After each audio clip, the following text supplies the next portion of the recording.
எல்லோருக்கும் வணக்கம். இன்றைக்கி மதியம் லஞ்சுக்கு வந்து நம்ம ஒரு அருமையான மசாலாலாம் வறுத்து ஒரு குழம்பு தான் செய்ய போகிறோம். வாங்க ஃபஸ்ட்டு வந்து நம்ம மசாலா வறுத்துக்கலாம். 2 ஸ்பூன் வந்து வேர்க்கடலை, 2 ஸ்பூன் வந்து கொப்பரை தேங்காய். ஆமாம், நம்ம சட்னிலாம் அரைக்கிற தேங்காயில் கொப்பரை தேங்காய் 2 ஸ்பூன். இது வந்து ஃபஸ்ட்டு நம்ம நல்லா வறுத்துக்கணும். இப்போ மிளகு வந்து ஒரு அரை டீஸ்பூன் சேர்த்துக்கிறேன். ஒரு 5 லவங்கம், 1.5 ஸ்பூன் வந்து வெள்ளை எள்ளு. இதை நல்லா வறுத்துக்கலாம். ஒரு 10-15 பல்லு பூண்டு வந்து எடுத்து வச்சுருக்கிறேன். எப்போவுமே முருங்கைக்காயெல்லாம் செய்யும் போது இடித்து போடணும், அப்போ தான் ரொம்ப டேஸ்ட்டாக இருக்கும். முருங்கைக்காய் குழம்பெல்லாம் செய்யும் போது பூண்டு வந்து நல்லா இடித்து போடணும். இப்போ நான் வந்து இடிச்சிக்கிறேன். பாருங்கள், வேர்க்கடலை தேங்காய் எல்லாமே வந்து நல்லா வறுப்பட்டுடுச்சு. இதை சூடு ஆறட்டுன்னு மிக்சியில் போட்டு நைஸாக அரைச்சி எடுத்துக்கலாம். பாருங்கள், வேர்க்கடலை இதெல்லாம் வறுத்தது வந்து சூடு நல்லா ஆறிடுச்சு. இப்போ மிக்சி ஜாரில் சேர்த்து நல்லா நைஸாக தண்ணி ஊற்றி பேஸ்ட்டு மாதிரி அரைச்சி எடுத்துக்கலாம். இப்போ ஸ்டவ் பற்ற வச்சு கடாயை வச்சுட்டேன். கடாயை நல்லா சூடு ஏறிடுச்சு. தேவையான அளவுக்கு எண்ணெய் சேர்த்துக்கலாம். சீரகம் கொஞ்சம், கடுகு, ஒரு 10 பல்லு பூண்டு வந்து நல்லா இடித்து எடுத்துக்கிட்டேன். அந்த பூண்டு சேர்த்துக்கலாம். 2 பச்சை மிளகா, கொஞ்சம் கருவேப்பிலை, ஒரு 3 வெங்காயம், சின்ன சின்ன வெங்காயம் மீடியம் சைஸ் எடுத்து பொடியாக நறுக்கிக்கிட்டேன். இது எல்லாமே சேர்த்துக்கலாம். வெங்காயம் எல்லாம் வந்து நல்லா வதங்கி வரணும். ஒரு நிமிஷத்துக்கு நல்லா வதங்கட்டும். பாருங்கள், வறுத்தது வந்து நம்ம பேஸ்ட்டாக அரைச்சி எடுத்துக்கிட்டோம்.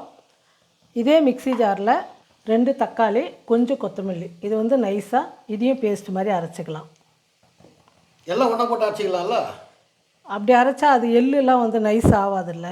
சரி, வெங்காயம் நல்லா வதங்கிடுச்சு பாரு. வதங்கிடுச்சு. நம்ம தக்காளியும் கொத்தமல்லியும் அரைச்சிடல, அந்த விழுது வந்து இப்போ சேர்த்துக்கணும். அது அப்புறமா சேர்க்கணும். அதை வறுத்துடும். இது பச்சையாக இருக்கிறதுனால நல்லா வதங்கணும். நல்லா வதங்கட்டும். பாருங்கள், தக்காளி எல்லாம் நல்லா வதங்கிடுச்சு. இப்போ வந்து நம்ம மசாலா சேர்த்துக்கலாம். நான் 1 டீஸ்பூன் வந்து மிளகாத்தூள் சேர்த்துக்கிறேன். 1 ஸ்பூன் தனியாத்தூள், தேவையான அளவுக்கு உப்பு, ஒரு 30 செகண்டுக்கு நல்லா வதக்கிட்டு இப்போ முருங்கைக்காய் சேர்த்துக்கலாம். சின்ன சின்னதாக இருந்ததுனால ஒரு 4 முருங்கைக்காய் எடுத்துக்கிட்டேன். இந்த முருங்கைக்காய் சேர்த்துக்கிறேன்.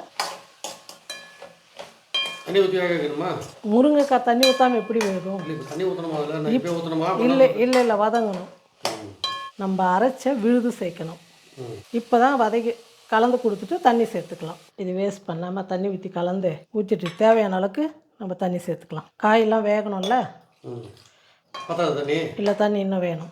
பாருங்கள், தண்ணி இந்த அளவுக்கு இருந்தால் கொதித்து நம்ம விழுது தக்காளி விழுது தான் அரைச்சி சேர்த்தோம். மசாலாலாம் விழுதாக சேர்த்ததுனால நல்லா திக்காக வந்துடும். அதுக்காக வந்து தண்ணி இந்த அளவுக்கு வைக்கணும்.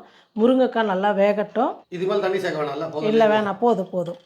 பாருங்கள், முருங்கைக்காயெல்லாம் நல்லா வெந்துடுச்சு. இப்படி அழுத்தும் போது முருங்கைக்காய் வந்து உள்ளே போகணும். குழம்பு வந்து திக்காக சாதத்துக்கு தேவையான அளவுக்கு நான் வந்து சாப்பாட்டுக்கு தான் செஞ்சுருக்கேன். ரொம்ப சூப்பராக அருமையாக இருக்கும். முருங்கைக்காய் வறுத்தரைச்ச மசாலா குழம்பு ரெடி. இப்போ கொத்தமல்லி வந்து மேலே தூவிட்டு நம்ம ஸ்டவ் ஆஃப் பண்ணிவிட்டு எல்லாருக்கும் பரிமாற வேண்டியது தான்.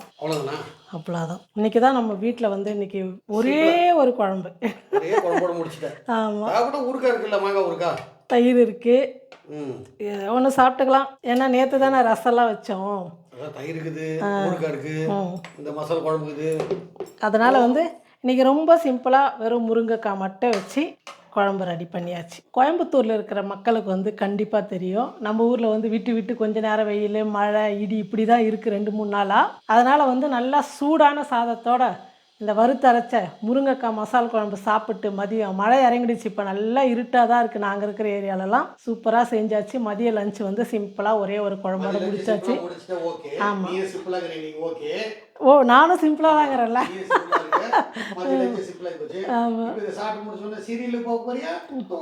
சீரியலும் பார்க்க மாட்டேன், தூங்கவும் மாட்டேன். அடுத்தது வீடியோ எடுக்கணும். அதனால் போய் சாப்பிட்டு நம்ம அடுத்த வீடியோ என்ன எடுக்குதுன்னு சொல்லிட்டு பார்க்கலாம். நீங்களும் உங்கள் வீட்டில் எதுவுமே இல்லையா, நம்ம வீட்டில் இருக்கிற பொருளை வச்சு சிம்பிளாக ஒரு மதியம் வந்து லஞ்சு முடிச்சிடலாம். செஞ்சு பார்த்துட்டு எப்படி இருக்குன்னு சொல்லிட்டு மறக்காமல் கமெண்ட் பண்ணுங்கள், ஷேர் பண்ணுங்கள். நன்றி.